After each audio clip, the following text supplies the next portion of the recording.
It's 6:30. Ladies and gentlemen, you're welcome to 6:30 Prime News on My Media Prime. This is the Tuesday edition. Thanks for being a part of today's edition of the news. My name is Genda Pelgin Blanche King. We're live from Studio A at Fengudrombange in Douala. And today we're beginning the news from the center region, or from the presidency. This year's New Year's wishes ceremony to President Paul Biya and wife Chantal Biya has been cancelled as part of measures to prevent the spread of COVID-19 in the country by avoiding or limited large gatherings. This is contained in a communique signed yesterday by the Director of Civil Cabinet at the presidency. Details in the following report.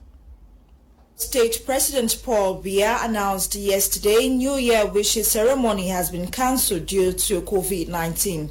According to data from the World Health Organization, Cameroon has 26,848 confirmed cases, 448 deaths, 24,892 recoveries.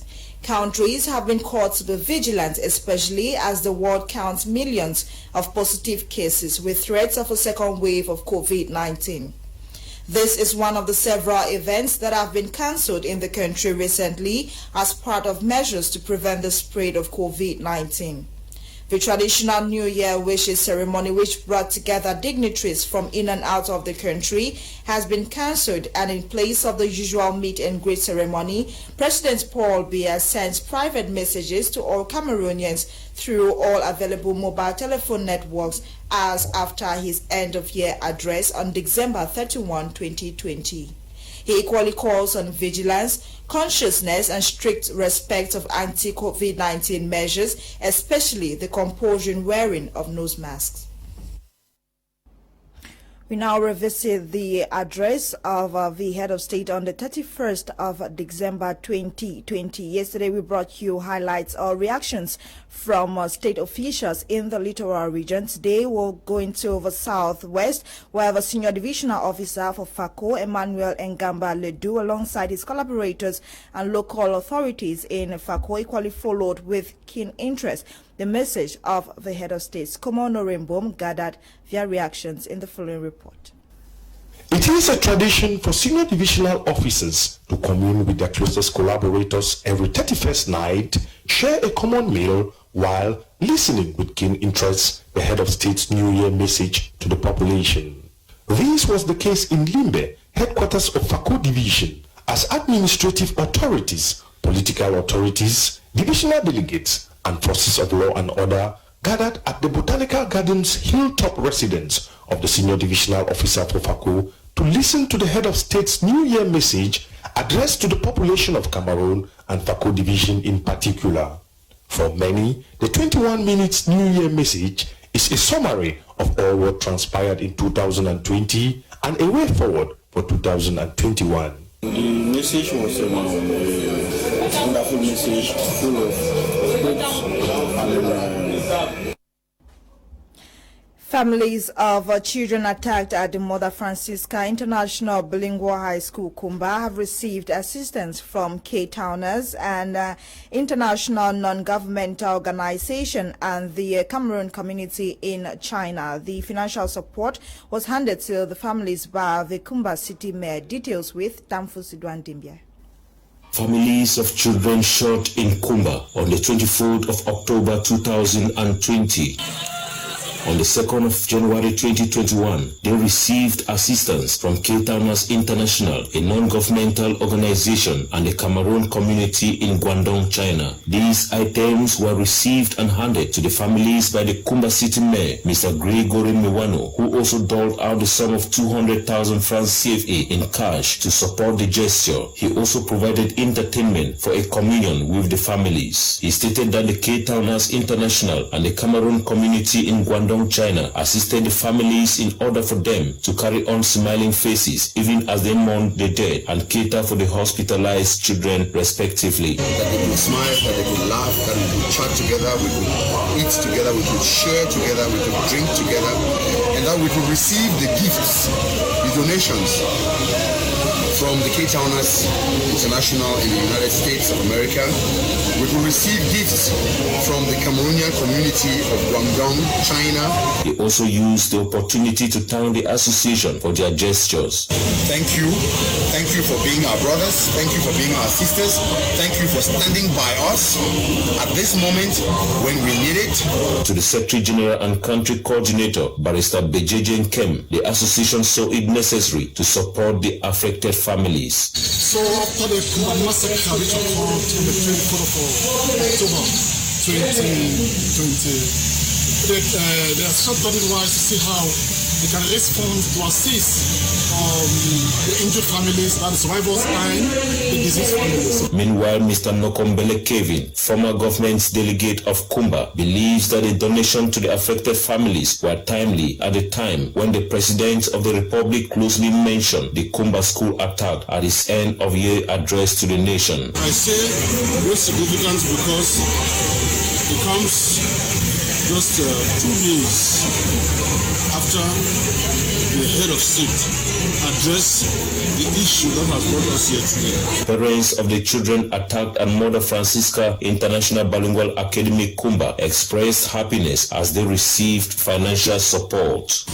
We don't have so much word to talk, because the parents have come to accept what God has done to us. Even though the memories of the school attack remains in the minds and hearts of so many people, the Kumba city mayor is optimistic that such an incident will not repeat itself in Kumba. We stay in Kumba, where Tamfu Sidwan Dimbia reports on the first colorful and lively New Year celebrations in Kumba since the start of the Anglophone crisis. His report. Kusala 4 Block 4 in Kumba 2 subdivision, one of those rare moments to see the population here enjoy in 3 years ever since the armed conflict erupted in the northwest and southwest regions. The youth here on January 1 preferred to introduce these masquerades as a means to thrill the population and in turn highlight on the need to stay out of criminal activities. Because of the socio-political instability better for the country, we try our possible best to create something where at least it will bring people together, it will make things them, at least to say we begin and not go astray. As the masquerade animated round the quarter, the population gave in their consent and encouraged the youth for choosing a cultural means to bring people together. Some donated money while some danced as the masquerade animated. The youth president believes that this will help bring to an end violence as they continue to encourage togetherness and love in the quarter. We try our possible best to create something we could bring unity, peace, love, and unity. The first January celebration in Graceland, formerly called Wilderness Junction, was in pomp and fanfare. Elsewhere, the Kumba City Mayor and the SDO for Meme on January 1, 2021 decided to move around the city to see for themselves how the population turned out for the New Year celebration. They moved from one drinking spot to the other to wish a happy celebration to the population. In most of these drinking spots, the animation remains proofs on how the New Year was celebrated in the green city of Kumba. On our health page today, we talk about the cervix and proper hygiene, considering January is set aside to raise awareness on health issues that might follow if the cervix is not maintained clean, and possible solutions. The cervix is the lower portion of the uterus which connects the vagina with the main body of the uterus. Studies confirm neglecting hygiene can lead to a cervical cancer over time, which is the third leading cause of cancer-related deaths in women worldwide. The call is for all women to practice hygiene and sanitation, mindful of the risk that comes with neglect. Out of the country, Eileen Sama takes us through news-making events in Africa. A 3-day national mourning period has been announced in Niger after Saturday's attacks by suspected Islamist militants who killed about 100 people. The attacks were launched in two villages, Chumbangu and Zarum Dareye, both located near Niger's western border with Mali. Following the absence of security forces in the area, residents in the two villages have asked for weapons, but authorities fear it will fuel inter-community conflicts. On Monday, President Muhammadu Issoufou chaired a meeting of the National Security Council to discuss the state of security in the country.